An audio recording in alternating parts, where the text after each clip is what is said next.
బట్టతలతో బాధపడుతున్నారా? ఆధునితనమైన పద్ధతిలో hair transplantation చేయబడును. Face clinic, Hyderabad. Suman TV ప్రేక్షకులందరికీ ఉగాది శుభాకాంక్షలు.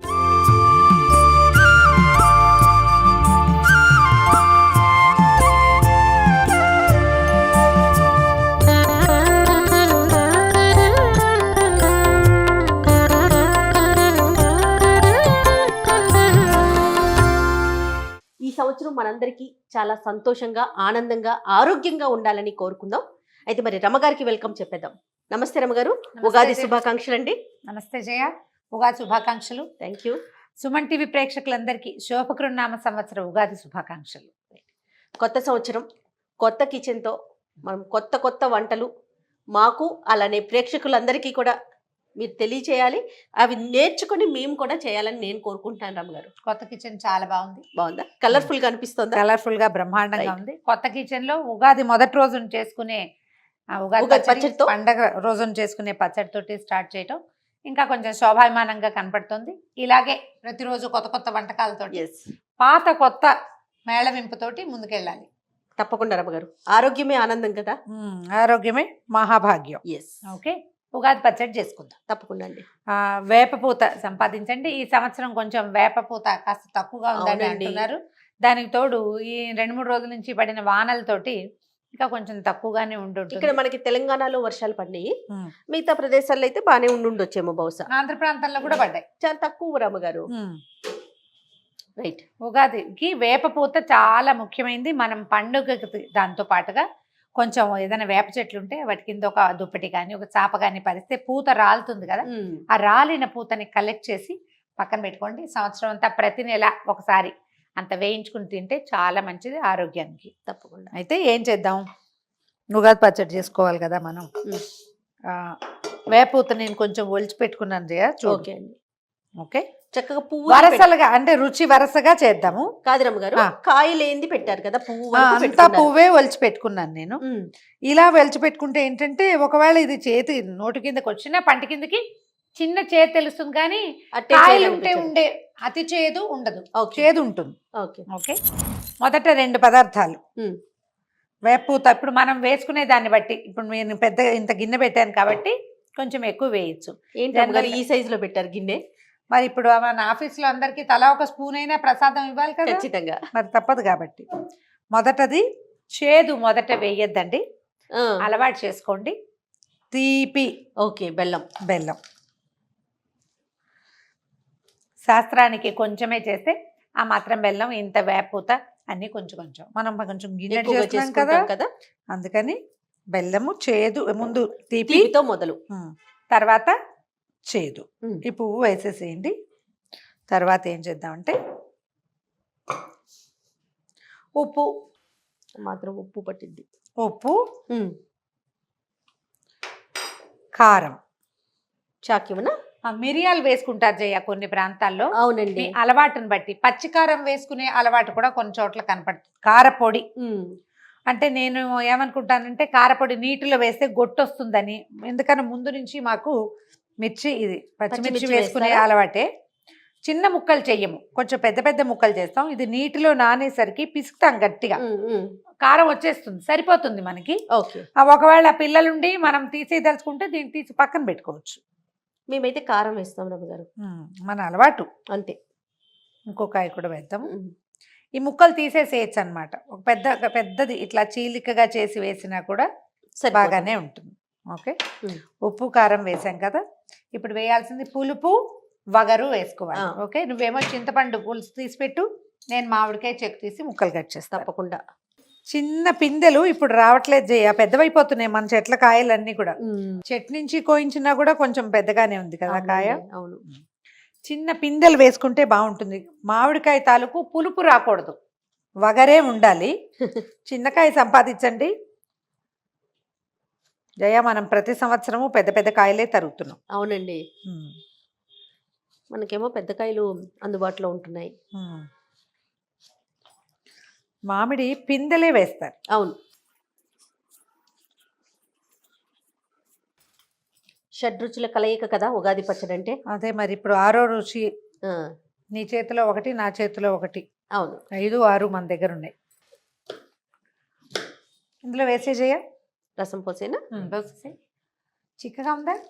పర్వాలేదు రమ్మగారు. మొత్తం చిక్కటి పోసేయమంటారా? పోసేయి, అది కొలతగా చూసి పెట్టింది. ఏంటో చెప్తున్నారండి? చిక్కటి చింతపండు పులుసు.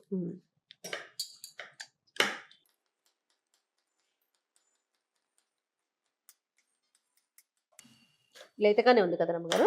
లేతది, కానీ వగరుగా ఉండే అవకాశం కొంచెం తక్కువే ఉంది. అవునవును. మనకు అది కావాలి.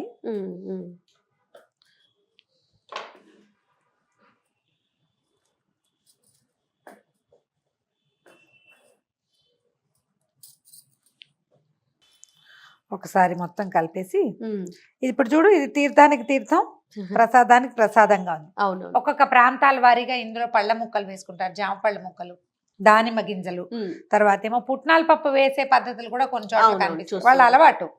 నేనైతే అలా వేయను. పుట్నాల పప్పు ఏ రుచికి సామ్యం లేదు, అది ఎందుకు వేయాలి మనం?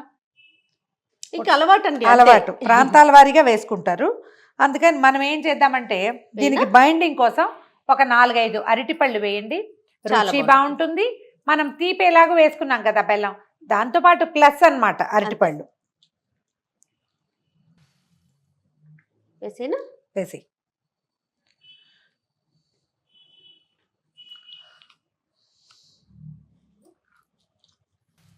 ఇప్పుడు ఇది బైండింగ్కి బాగుంటుంది. బైండింగ్కి బాగుంటుంది, చిక్కగా అవుతుంది కొంచెం.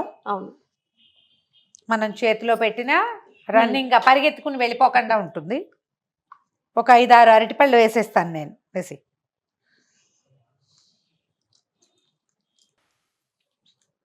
మనం ప్రాంతాలని బట్టి, కాకపోతే బేసిక్ రుచులు 6 మాత్రం పడాలి కదా. అవును. ఉప్పు, పులుపు, తీపి, కారం, చేదు, వగరు. ఇంకొక కాయ కావాలండి, చాలా కావాలి. బెల్లం ముక్కలు, సారీ బెల్లం అంటున్నా, చెరుకు ముక్కలు కూడా చూసాను రమ్మగారు నేను.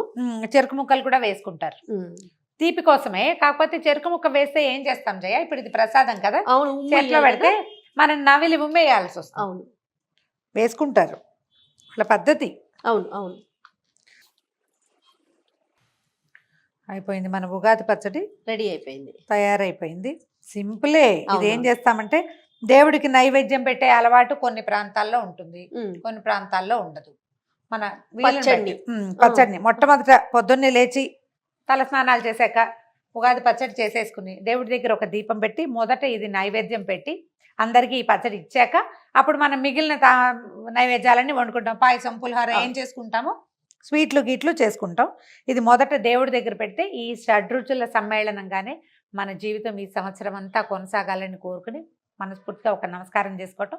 ఇంటిల్పాదికి తలా ఒక స్పూను చిన్నపిల్లలు వెనకాల పడి ఎలాగోలాగా అన్ని పదార్థాలు వెళ్ళేలాగా కొంచెం పెట్టేస్తే అయిపోతుంది. నేను అనుకుంటాను రమ్మగారు, పచ్చళ్ళలో చక్కగా ఎప్పుడు తీపినే ఉంచొచ్చు కదా, ఎందుకు చేదుని, ఉప్పుని, అలాగే వగర్ని కలుపుతారు అనుకుంటాను. కానీ అన్ని జీవితంలో చవి చూడాలి కదా. ఇప్పుడు చవి చూడాలి, చవి చూడొద్దు అంటే జీవితం మన మాట వింటుందా? నీకు వెలుగే ఇష్టం, సూర్యుడే కావాలి, ఉంటాడా? సాయంత్రం అయ్యేసరికి వెళ్ళిపోతాడు కదా. కాకపోతే వెళ్ళిపోయిన వాడు అక్కడే ఆగిపోడు కదా, మళ్ళీ వస్తాడు. రేపొద్దున ఎండ రావచ్చు, ఎండకి ఎండకు అడ్డంగా మబ్బు రావచ్చు, ఏదైనా జరగచ్చు, సడన్ గా వాన రావచ్చు, లేదా ఏదైనా ఇంకా రకరకాలు జరగచ్చు కదా. ఇప్పుడు రోజు ఒకే రకంగా ఉండదు, అలాగే జీవితం కూడా ఒకే రకంగా ఉండదు, ఇన్ని రుచుల సమ్మేళనంగానే ఉంటుంది. దీనికి అలవాటు పడండి. ప్రతి సీజను మారినప్పుడల్లా ఒక మార్పు వస్తూ ఉంటుంది, మనం తెలుసుకోవాలి. దాన్ని మనం ఆ గుర్తుకి కోసం అనే ఈ పదార్థం కదా తినిపించేది. బాగుంది జయ, అయిపోయిందండి రమ్మగారు. మన తెలుగు ప్రాంతాలైనా ఇంకా ఎక్కడైనా చేస్తారంటారా? ఉగాది పచ్చడి మాత్రం మందే కదండి. ఉగాది పచ్చడి మనమే చేసుకుంటాము. మిగిలిన ప్రాంతాల్లో అంతా వేరే రకాలు, అక్కడ పద్ధతులు వేరు. మన మరాఠీ వాళ్ళు చేసుకుంటారు. వాళ్ళ వాకిట్లో ఓ ఛత్రం ఎగరేసి తీపి చేసుకుని తింటారు, తీపి పంచుకుంటారు బాగా. అంటే ఇది మొదటి రోజు, ఈ రోజున బాగా జరిగితే సంవత్సరం అంతా బాగా జరుగుతుందన్న నమ్మకంతో. మనం ఏమనుకుంటామంటే జీవితం ఎట్లాగూ షడ్రుచుల సమ్మేళనం, ఆ సమ్మేళనాన్ని మొదటి రోజునే మనం ఆస్వాదించాలని మనం భావిస్తాం. అది రెడీ. ఏదైనా ఒక బౌల్లో వేద్దామా?